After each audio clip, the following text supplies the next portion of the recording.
Assalamualaikum warahmatullahi wabarakatuh.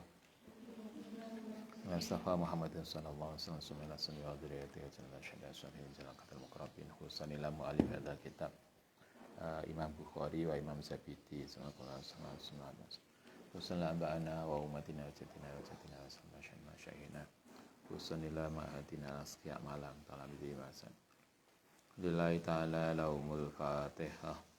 Bismillahirrahmanirrahim. Alhamdulillahirabbil alamin. Arrahmanirrahim. Maliki yaumiddin. Iyyaka na'budu wa iyyaka nasta'in. Ihdinas siratal mustaqim. Bismillahirrahmanirrahim. An Aisyah radhiyallahu an, hadis nomor 89 dari Sayyidah Aisyah, anna Nabiyya sallallahu alaihi wasallam iku qala man sapane wong husiba yang di audit sapa man, dihisab, diaudit, diuji ya udziba, berarti dia orang yang disiksa. Qalat ngendika sapa Aisyah, fakultu moko matur sapa ingsun, awal Aisyah ana ta tidak ada yaqulu ngendika sapa Allah taala fasaufa yuhasabu hisaba yasira. Fasaufa yuhasabu supaya diperhitungkan, diaudit sapa man hisaban yasira dengan perhitungan yang mudah.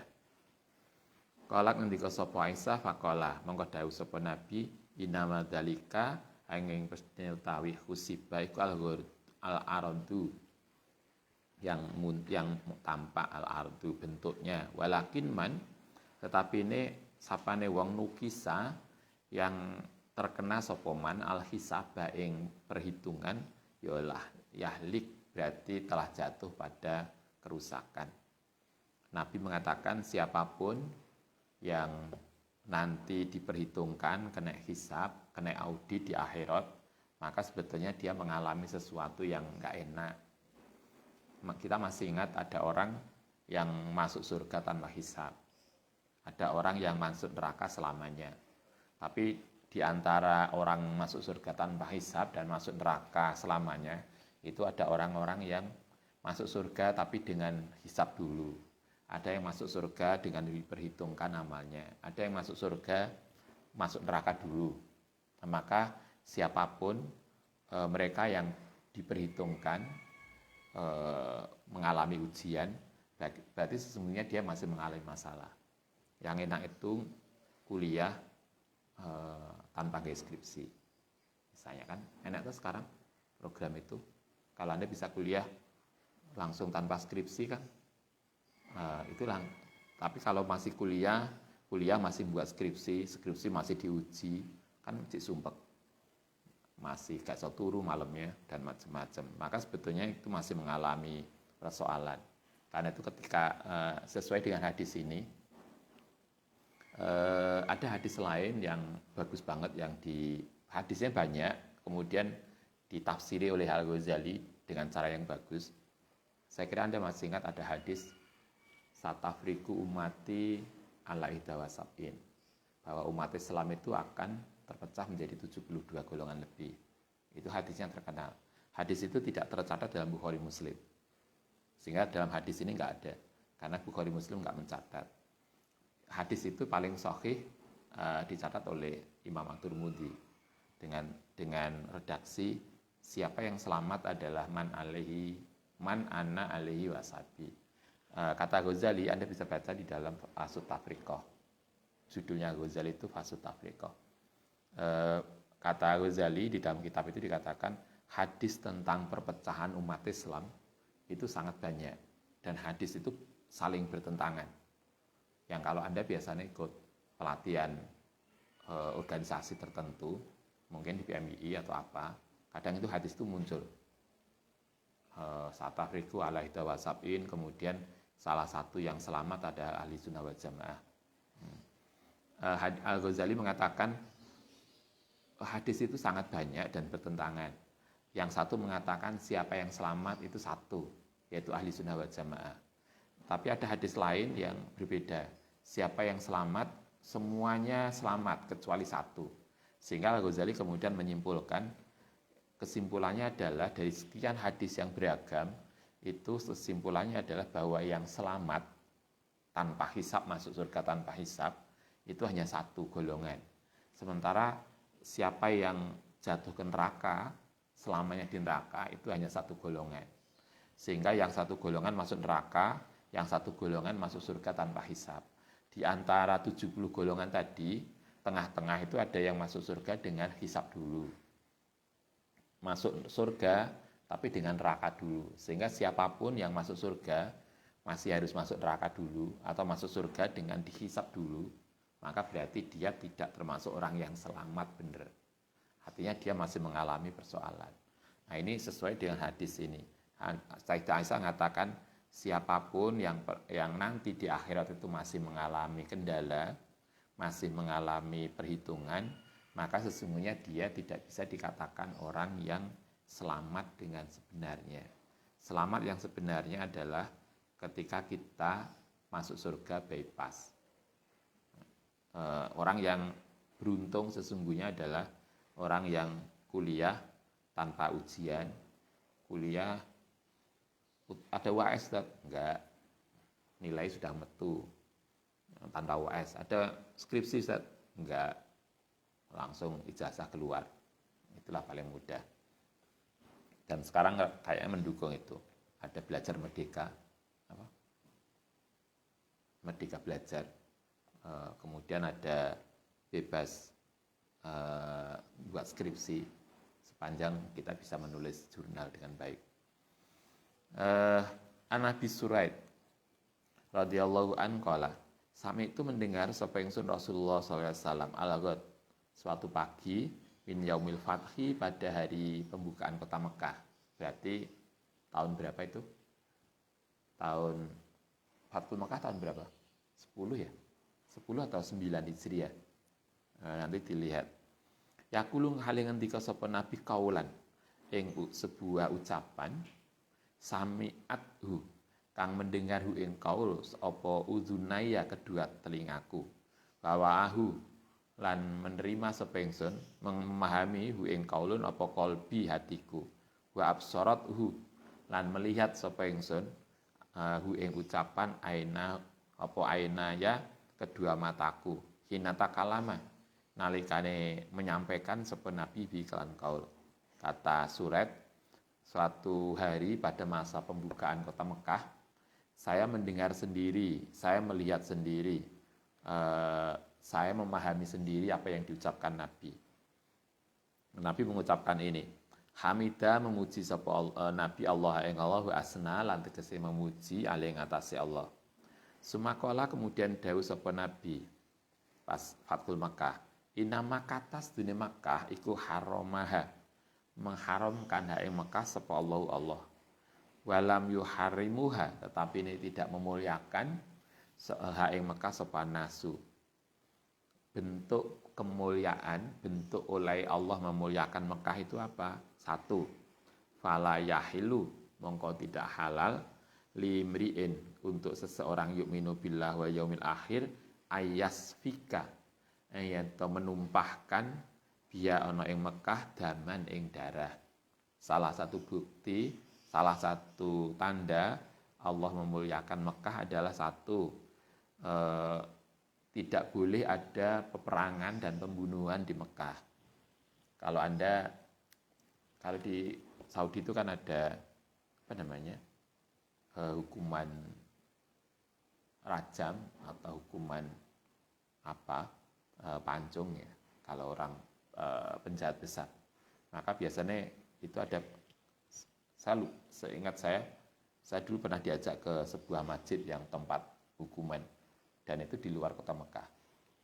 Nah, ada tempat, jadi ada masjid sendiri, kemudian di depan masjid itu ada tempat di mana para terhukum itu dijatuhi hukuman. Kalau dia misalnya melakukan kejahatan biasanya di depan masjid itu. Sebagai penghormatan Tuhan terhadap kota Mekah, maka tidak boleh ada pembunuhan di Mekah. Satu. Yang kedua, kehormatan kota Mekah adalah walayak dizda, dan walayak dija, dan tidak boleh ditebang ora boleh nebang sapa man biaklan Mekah sajarotan ing pohon Mekah tidak boleh ditebang. Fa inna ahadun lan ora ana seseorang ya tarahosu yang memberikan keringanan likitali Rasulullah sallallahu alaihi wasallam maring peperangan yang diberikan pada Kanjeng Nabi via ing dalam Mekah. Kalaupun kemudian ada keringanan, itu hanya sekali saja ada rukhsah, yaitu pada masa Nabi. Nabi pernah diberikan keringanan oleh Tuhan hanya sehari saja ketika pembebasan kota Mekah. Setelah itu tidak ada lagi. Hakulu mongko ngucap sapa sira fa innallaha ta'ala sedunia Allah taala iku qad adzina. Teman telah mengizinkan sapa Allah li rasulihi maring utusane Allah walam ya'zan. Tetapi tidak mengizinkan sapa Allah lakum pada sira. Fa inna ma'adzina memberikan izin sapa Allah li kepadaku Kanjeng Nabi fiha indal Mekah saatan sesaat saja min naharin dari sehari. Pernah itu ketika Nabi melakukan Fathul Mekah. Itu kemudian Nabi diperbolehkan untuk melakukan pembersihan di Mekah. Termasuk yang dibersihkan adalah berhala di sekitar Ka'bah. Hanya sekali itu aja ada dispensasi, setelah itu tidak ada. Suma adat, kemudian kembali apa hurmatuha ke haramane Mekah, al yauma ing dalam hari itu, kahurmatiha, kaya harame kita Mekah bil amsi, kayak kemarin, kayak sebelumnya. Wal yubali, karena itu hendaknya menyampaikan sapa itu orang yang datang, al-ghaiba ing orang yang tidak ada. Itu kehormatan kota Mekah. Kalau Anda ditanya apa kehormatan kota Mekah? Satu, tidak ada boleh ada pembunuhan. Yang kedua, semua tumbuhannya dijaga, tidak boleh tebang. Bahkan sampai rumput ya, rumput Mekah pun nggak boleh dicabut. Kemudian binatang di Mekah tidak boleh dibunuh. Itu salah satu cara Tuhan menjaga kota Mekah. An Ali radhiyallahu an sami itu Rasulullah SAW yakulu. Oke. La takdzibu, jangan berdusta sapa sira alaya atas namaku. Salah satu peringatan Nabi adalah jangan pernah berdusta atas nama Nabi. Fa innahu mongko sedune kelakuane kuman sapane wong kadzaba yang berdusta alaya atas namaku falayalji mongko hendaknya masuk sapa man annara ing neraka. Kata Nabi, siapapun yang telah berdusta atas Nabi maka hendaknya dia masuk neraka. Ada hadis yang mirip an Salama ibnu Aqwa radhiyallahu an qala, sami itu mendengar sapa ingsun an-nabiyya yaqulu. Man yakul, man sapane wong yakul kang ngucap sapa man alaya atas namaku maing baram lam akul yang tidak ngucap sapa ingsun fayatabawa, maka berarti mempersiapkan diri sapa man maka dahu ing tempat duduk iman minanari saking neraka. Banyak hadis yang mengingatkan kita agar kita tidak berbohong atas nama Nabi. Apapun yang kita lakukan bisa saja toh berbohong atas Nabi itu bisa jadi merupakan ngarang hadis. Ngarang hadis itu mungkin sekarang tidak, tapi bisa juga iya. Kalau zaman dulu banyak hadis palsu, itu karena orang ngarang hadis. Anda masih ingat hadis-hadis palsu? Penjual terong misalnya, kemudian agar dodolan terong itu laris, kemudian bilang hadis dari Nabi terong itu menyembuh penyakit. Ada tuh hadisnya. Kemudian penjual apa, kemudian agar laris, kan kadang sekarang muncul kita dodolan misalnya sesuatu benda, kemudian kita bilang agar benda ini laris, kemudian digulai hadisnya. Anda ingat ada dagangan tertentu yang mencantumkan hadis Nabi. Nah, kalau itu kemudian nggak benar, maka marilah kita hati-hati. Nabi mengatakan siapa yang berbohong atas nama Nabi, maka itu perilaku yang luar biasa, nggak benar. eh, yang sering itu dodolan. Kalau nggak madu nggawe Quran. Makanya ada tuh madu di Al-Quran. Terus dodolan apa biasanya?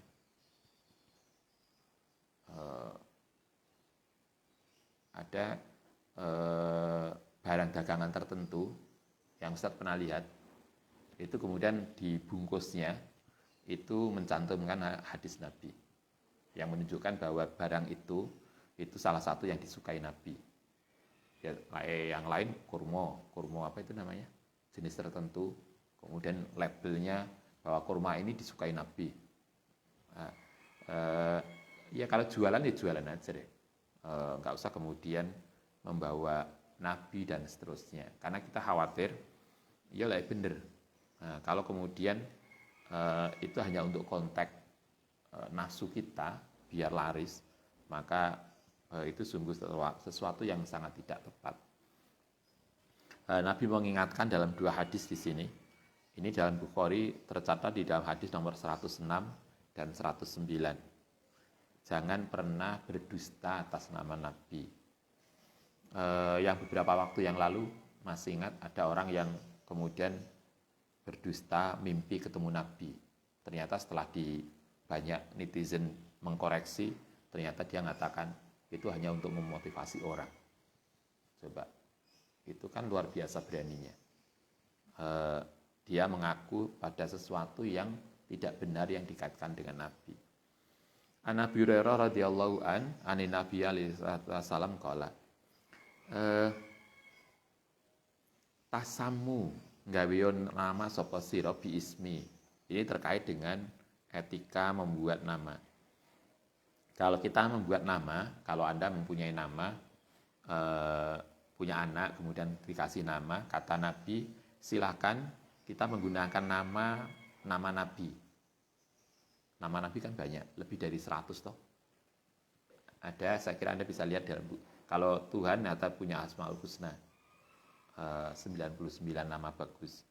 Nabi juga punya nama. Ada Ahmad, ada Muhammad, ada Yasin, ada banyak namanya Nabi. Kita bisa pilih. Kalau pengen lengkap ya Ahmad Muhammad Yasin misalnya kan. Nah, itu kan 3 nama Nabi jadi 1 atau apalah. Nah, kalau misalnya namanya anak-anak itu kita tafaulan kepada kiai-kiai. Misalnya kalau Kak Safa ada nama Humaida, kita tafaulan kepada Mbah Hamid. Kita mengambil tahfifnya Humaida dari Hamid. Kak Asa misalnya namanya Hasma, mengambil dari Hasim, Mbah Hasim. Dan Anda bisa membuat kalimat sendiri dinisbatkan pada kanjeng Nabi dan seterusnya. Kata Nabi, kalau membuat nama pakailah namaku. Tetapi wala takanu, dan jangan membuat kunyah. Kunyah itu panggilan, bikunyati dengan panggilanku. Panggilan masih ingat dulu, ada kunyah itu panggilan biasanya dikaitkan dengan anak. Misalnya kanjeng Nabi itu punya putra namanya Qasim. Kemudian kanjeng Nabi disebut sebagai Abul Qasim. Maka kita hendaknya tidak menggunakan kunyah Nabi, Abul Qasim. Karena Abul Qasim itu nama Nabi, nama panggilan Nabi. Karena bahasa kita apa? Bapak Tole. Karena bapak itu punya anak namanya Ahmad, mungkin Pak Ahmad. Kita kan juga gitu toh di masyarakat. Biasanya dinamakan anak pertama. Nah, Nabi juga begitu. Kita boleh menggunakan nama Nabi, tetapi hendaknya tidak menggunakan nama panggilan beliau. Itu etikanya. Man sapane wong ro'ani yang pernah melihat, pernah ketemu sapa man ni ingsun fil manami ing dalam tidur.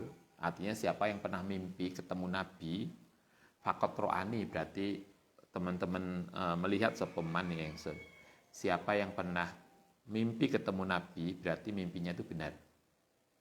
Dan banyak orang salafus saleh yang kemudian menjelang wafat itu ketemu Nabi. Ada tuh amalan-amalan tertentu yang insya Allah kalau kita mengamalkan selawat tertentu, kita tidak akan mati sebelum ketemu Nabi. Kalau Anda lihat misalnya ada seorang bunyai sepuh dulu di Jawa Tengah, itu sebelum wafat beliau ketemu Nabi lebih dari 20 kali. Jadi hampir setiap hari itu ditemui oleh Nabi. Itu luar biasa. Saya kira tidak ada salah satu kebahagiaan yang lebih hebat daripada ketemu orang yang kita cinta, yaitu Kanjeng Nabi. Nabi mengatakan, siapa yang ketemu Nabi dalam mimpi, maka berarti dia benar. Fa'inna syaiton karena sedune setan iku layata masalu, tidak bisa. Kalau orang Jawa mengatakan membo, apa itu membo? Menyamai fisurati dalam bentukku. Kalau kita ketemu, kalau Anda mimpi misalnya ketemu Sunan Ampel, itu bisa iya bisa tidak. Anda dulu ada teman cerita, Ustaz, saya tuh mimpi ketemu Sunan Kalijogo. Bener tak? Enggak, Ustaz. Terus beliau ngomong apa? Ternyata Sunan Kalijogo dalam mimpi itu ngasih nomor togel. Nah itu berarti nggak benar. Ngakunya Sunan Kalijogo, tapi ngasih togel. Nggak mungkin toh para wali ngasih togel. Jadi artinya kalau kita ngimpi ketemu sesuatu, maka jangan bangga. Karena itu perlu diverifikasi benar atau tidak. Tapi kalau ngimpi ketemu Nabi, itu mesti benar. Karena tidak, kata Nabi, jaminannya Nabi sendiri, setan tidak mungkin bisa menyamai Nabi. Sehingga siapapun yang ngimpi ketemu Nabi mesti benar. Tapi kalau ngimpi ketemu orang lain, itu bisa benar, bisa tidak. Karena bisa jadi itu benar, bisa jadi itu setan yang menyerupai dia. Faman sapane wong kadzaba yang berdusta sepoman alaya mutamidan dengan sengaja, fayata bawa mongko ndaknya mempersiapkan diri sepoman makadahu ing tempat duduknya, tempat kembalinya minan nari saking rokok. Wa anhu lan saking Abi Hurairah radhiyallahu an anna Nabiyya sallallahu alaihi wasallam iku qala innallaha Setidaknya Allah Ta'ala iku habasa menahan sapa Allah an Makkata ing saking kota Mekah al-qatla ing pembunuhan ail faila utawa ing gajah. Dewi Kanjeng Nabi begini, Allah Ta'ala sendiri yang menjaga Mekah sehingga kemudian ketika diserang serangan luar mereka tidak berhasil. Misalnya kasus fail, serangan gajah, Allah sendiri yang menjaga. Wasulito lan berikan kekuasaan lan dikuasakan alih mengatasi Mekah dan seterusnya sapa Rasulullah sallallahu alaihi wasallam wal mukminuna. Kemudian Mekah dikuasakan kepada Kanjeng Nabi. Karena itulah kemudian Nabi bisa menaklukkan Mekah, Fathul Mekah. Ala fa innaha ingatlah fa inna sedina Mekah iku lam tahilla, tidak halal li ahadin kedua seseorang qabli setelahku sebelumku wala tahilu, dan tidak halal li ahadin apa Mekah li ahadin pada seseorang ba'di setelahku. Ala wa innaha dan sedina Mekah iku halal li kepadaku saatan suatu masa min naharin saking sehari. Ala wa innaha saat temene Mekah iku saati waktuku hadi iku haramun haram. Mekah pernah kemudian menjadi tanah yang diperbolehkan untuk Nabi, yaitu sehari Fathul Mekah. Setelah itu Mekah menjadi tanah haram kembali. Tanah haram itu maksudnya adalah la tuhtala, tidak boleh dicabut apa saukuha, rumputnya Mekah. Dijaga oleh Tuhan, rumputnya enggak boleh dicabut. Walayub dodu, dan tidak boleh ditebang apa syajaruha, pohonnya. Walayul takotu, dan tidak boleh diambil apa sakituha, barang yang jatuh.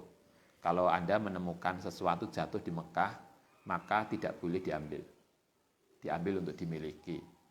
Ila limun sidin, kecuali orang yang ingin mengembalikan. Kalau di tanah Mekah, di tanah haram, kemudian kita menemu barang tercecer di jalan, kita hanya boleh mengambil untuk mengembalikan, tapi tidak boleh mengambil untuk memiliki. Sehingga kita bisa kasihkan pada biasanya ada panitia atau ada orang security ya, yang kita bisa sampaikan. Tapi prinsipnya tidak boleh. Faman sapane wong kutila yang terbunuh sapa man fahuwa mongko taiman iku bi khairin nadzir ini. Dia bisa memilih dua hal. Imma yuqala ento bisa menuntut sapa man atau mengikhlaskan sapa man awa imma ayu qada utawa ento dituntut sapa ahlul qatili orang yang membunuh. Faja'a mongko datang sapa rajulun ahli Yamani dari orang Yaman. Faqala uktub. Ini bagus banget. Nabi dawuh, ini indikator kota Mekah haram itu begini. Orang Yaman bilang, Kanjeng Nabi tolong dicatat. Kanjeng Nabi jangan hanya ngucap, jangan hanya dawuh tapi tolong dicatat. Faqala uktub li, catatkan kepadaku ya Rasul. Faqala mongko dawuh sapa Nabi uktubu mencatat sira sapa sira li abi fulanin maring abu fulan. Kemudian Nabi memberikan catatan, mendiktekan aturan-aturan main tentang kehormatan kota Mekah yang tidak boleh ada pembunuhan, binatang Mekah tidak boleh dibunuh, kemudian pohon-pohonnya enggak boleh ditebang, rumputnya enggak boleh dicabut. Yang lain lagi adalah barang yang jatuh di Mekah tidak boleh diambil. Itu hal-hal yang terkait dengan kota Mekah yang dicatat. Faqala mongko nanya sapa rajulun min Quraisyin saking orang Quraisy. Ila idkhir, kecuali jenis tumbuhan idkhir. Enggak tahu kita. Idkhir itu mungkin kayak bunga gitu ya. Ya Rasul, kemudian seorang ahli Quraisy mengatakan, kan Nabi, tolong dikecualikan pohon idkhir. Alasannya fa'inas dunia kita iku naj'aluhu, menjadikan sapa kita hu ing idkhir fi buyutina, untuk rumah kita wa kuburina lan kuburan kita. Minta dikecualikan kalbat. Biasanya untuk kita apa? Bunga yang dipakai untuk kuburan. Untuk wangi-wangi di kuburan, tapi juga untuk wangi-wangi di rumah. Bunga apa itu? Yang panjang itu. Mungkin termasuk itu. Tapi kalau istilahnya di sini adalah idkhir. Alasannya minta dikecualikan adalah karena itu biasa dipakai untuk wangen-wangen di kuburan dan wangi-wangian di rumah. Faqala kemudian dawuh sapa Nabi ilal idkhir. Iya, Nabi setuju kecuali bunga idkhir. An Ibnu Abbas radhiyallahu an qala lamain stadda nalikane banget bin Nabi sallallahu alaihi wasallam apane wajahuhu sakite Nabi ketika Nabi sakit parah menjelang wafat qala dawi qala ngendika sapa Nabi utuni datangkane ingsun bi kitabin kelawan kitab aktubu yang bakal nulis sapa ingsun lakum kitaban ing catatan latadilu kang tidak akan tersesat sapa sira ba'dahu. Nabi menjelang wafat itu minta didatangkan kertas kitab karena Nabi akan memberikan wasiat tertulis agar para sahabat menuliskan wasiat beliau. Tetapi kemudian itu dihalangi oleh Umar. Kala ngendika sapa Umar, "Inna Nabiyya sallallahu alaihi wasallam iku ghalabahu." Ngalahaken hu ing Nabi apa wajau rasa sakit. Kalau bahasa kita Nabi melarang, Umar melarang Nabi mencatat karena menurut Umar Nabi itu sakitnya sudah parah sehingga sangat mungkin itu di luar kesadaran beliau.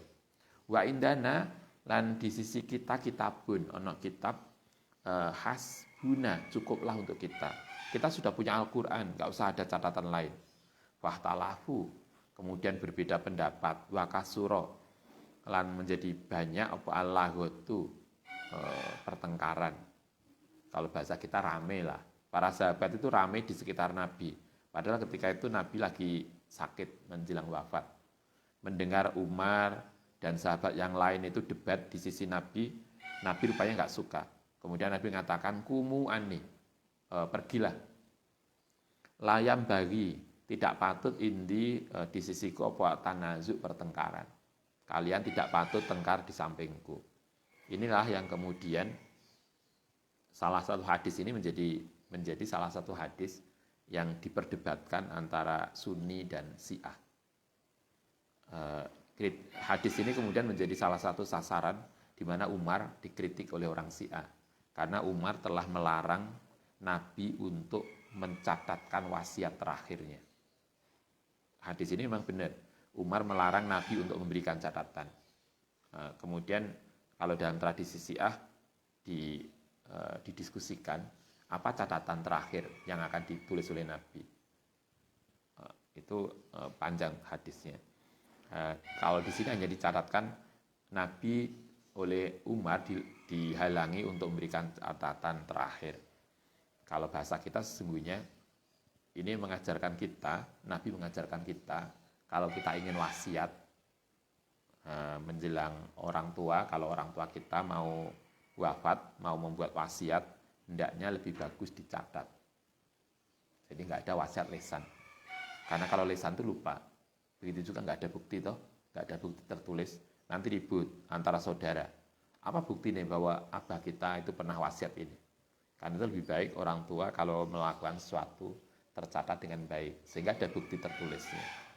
Nabi ingin memberikan itu. Hanya sayangnya kemudian terhalangi oleh Umar. An Ummu Salamah. An Ummu Salamah radhiyallahu an qalat istaiqadha. Bangun sapa Nabi sallallahu alaihi wasallam dzata lailatin. Ummu Salamah itu salah satu istri Nabi. Mantan istrinya Abu Salamah.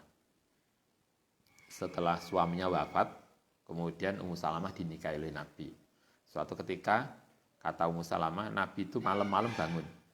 Kemudian Nabi dawuh begini, Subhanallah, madza unzila lailata minal fitan, wa madza futiha minal khazaid.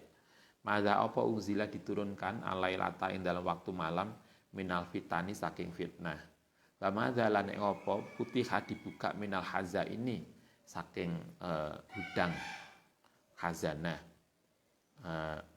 Itu hadis ini mengingatkan kita pada waktu malam hari itu bisa sangat waktu yang baik dibukanya gudang langit. Sesuatu yang baik doa dikabulkan itu malam hari. Tetapi malam hari itu juga bisa menjadi waktu yang turunnya fitnah. Sehingga Anda masih lihat biasanya apa itu? Kayak daerah tertentu santet atau sesuatu yang sihir itu biasanya kan keluarnya malam. Karena itu malam hari itu bisa waktu yang turunnya fitnah, sesuatu yang enggak baik. Tapi malam hari itu juga malam di mana doa itu dikabulkan. Karena itulah Nabi kemudian mengatakan aikidu padha banguno sapa sira sawahibil hujuri ing orang-orang. Karena Nabi kemudian mengingatkan bangunkan orang-orang yang tidur. Farubah kasiatin, mongko sangat mungkin dia itu kelihatan mulia fidunya ing dalam dunia, tapi ariyatun, orang yang telanjang fil akhirati. Sangat mungkin kita itu ning dunia kelihatan orang mulia, tapi sesungguhnya di akhirat orang yang miskin. Karena itulah bangun malam untuk jangan lupa tahajud. Marilah kita biasakan bangun malam untuk sholat malam. Semoga kita termasuk orang yang di akhirat tidak termasuk orang yang telanjang. Wa Abdullah bin Umar radhiyallahu an qala salat bina kelang kita sapa Rasulullah sallallahu alaihi wasallam. Al Isaa'a yang salat Isya fi akhiri hayati dalam akhir hidup beliau. Falama salama mongko nalikane wis salam koma kemudian berdiri sapa Nabi faqala araaitakum ana ta tidak memberitahukan sapa kuming sira lailatakum ing malammu ini fa inna ala ra'si mi'ati sanatin satemene setiap awal 100 tahun minha saking malammu ini layap kok mongko tidak akan tersisa memang saking wong wa kang utaiman ala dhahril ardi ing atase bumi sapa ahadun seseorang. Artinya kata Nabi berarti umur kita, kata Nabi mengatakan kita itu tidak akan ada orang yang mencapai umur 100 tahun. Mungkin ada 1-2, tetapi secara umum umur kita berarti mungkin di bawah 100. Nabi pun umurnya berapa? 63. Sehingga tidak ada umat Nabi yang lebih jauh dari itu. Kalau lihat hadis ini Nabi mengatakan kayaknya tidak ada orang yang melebihi mi'ah sanah 100 tahun. Kalaupun ada itu hanya kasus saja. Biasanya kita hanya 90 80. An Ibnu Abbas radhiyallahu an qala bitu nginep sapa ingsun fi baiti kholati ing dalem rumah bibiku Maimunah binti Haris, yaitu ini Ibnu Abbas nginep di rumah bibinya, yaitu Maimunah binti Haris. Nah, sementara Maimunah binti Haris itu adalah istri Nabi. Berarti Abdullah bin Umar itu ponakan Nabi dari sisi ayahnya dan ponakan Nabi dari sisi ibunya. Berarti double. Suatu ketika kata Ibnu Abbas, saya nginep di rumah Nabi, di rumah bibinya, yaitu kebetulan namanya Maimunah itu istri Nabi ketika itu. Wakana, lan ini ceritanya Ibnu Abbas. Wakana lan ono sapa nabiyu iku indaha lagi di rumahnya Maimunah filailatiha. Saat itu Nabi lagi giliran di rumahnya Maimunah. Fasolla, apa yang terjadi? Fasolla sholat sonopo Nabi Isya ing Isya. Ketika itu Nabi sholat Isya. Setelah sholat Isya sumaja'a, kemudian datang sopo Nabi ila manzilihi. Setelah sholat Isya di masjid, Nabi pulang. Setelah di rumah apa yang dilakukan Nabi? Fasolla sholat sopo Nabi arba'a raka'atin ing 4 rakaat. Berarti Nabi sholat sunnah ba'diyah Isya di rumah 4 rakaat. Sumanama, kemudian tidur. Nabi pulang dari sholat Isya, sholat, kemudian tidur. Tapi ingat, sholat Isya Nabi itu sekitar akhir sepertiga yang pertama. Berarti sekitar jam 10. Itu sudah waktunya tidur. Habis sholat Isya, Nabi tidur. Sumakola, kemudian dawuh sapa Nabi, nama al-Hulaim, telah tidur sapa anak kecil. Rupanya Ibnu Abbas belum tidur, sehingga ketika Nabi mengatakan, arek kecil iki turu ah. Begitu Nabi tidur, kemudian Ibnu Abbas masih dengar ketika Nabi mengatakan anak kecil ini sudah tidur. Au kalimatan tusbiha. Begitu Nabi merasa bahwa Ibnu Abbas sudah tidur, ternyata sumakoma. Kemudian bangun sapa Nabi fakuntu. Kemudian berdiri juga sapa ingsun an yasari di sisine Nabi.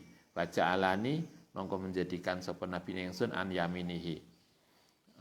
Begitu tengah malam Nabi bangun lagi. Wa shalla, kemudian salat sapa Nabi khamsa rakaatin ing 5 rakaat. Berarti mungkin salat apa itu? 5 rakaat salat witir. Sumasola, kemudian salat sapa Nabi rakaataini ing 2 rakaat. Berarti 7 rakaat. Summa nama, kemudian tidur lagi sapa Nabi hatta sami'tu, sehingga mendengar sapa ingsun hoditahu. Hodita itu bahasa kita apa ya? Dengkur. Apa itu bahasa Jawane? Ngorok. Tapi Anda jangan bayangkan kemudian Nabi itu ngorok kayak kita. Mungkin suara nafasnya kedengaran. Jadi Nabi kalau riwayat Ibnu Abbas, begitu pulang dari masjid salat Isya, beliau salat sunnah 4 rakaat. Kemudian malam hari bangun lagi beliau salat 7 rakaat. Setelah itu tidur lagi. Sumahoroja, setelah tidur, kemudian keluar sapa Nabi ila salati untuk salat subuh. Jadi Isya pulang jam 9, kemudian mungkin sekitar itu ya, jam 9 sampai 10. Kemudian sholat 4 rakaat, kemudian mungkin sekitar jam 2 bangun untuk sholat 7 rakaat. Setelah itu beliau tidur lagi. Setelah itu keluar lagi subuh. Jadi antara tahajud dengan subuh itu beliau ada tidur. Kalau hadis yang lain, Nabi kadang sholat tahajudnya itu agak pagian. Sehingga habis sholat tahajud, beliau tidak tidur. Beliau hanya bahasa kita lesehan, setelah itu sambil nunggu subuhan. Kayak Anda biasanya kan gitu toh. Habis sholat tahajud nunggu adzan, kemudian nunggu subuh. Nah, Anda bisa pilih yang model ini atau yang lain. Al-Fatihah.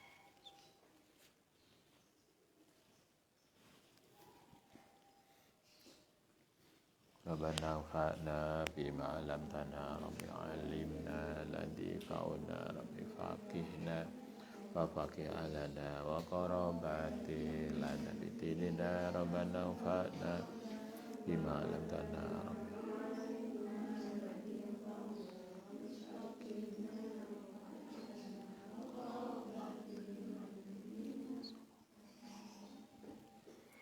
Assalamualaikum warahmatullahi wabarakatuh.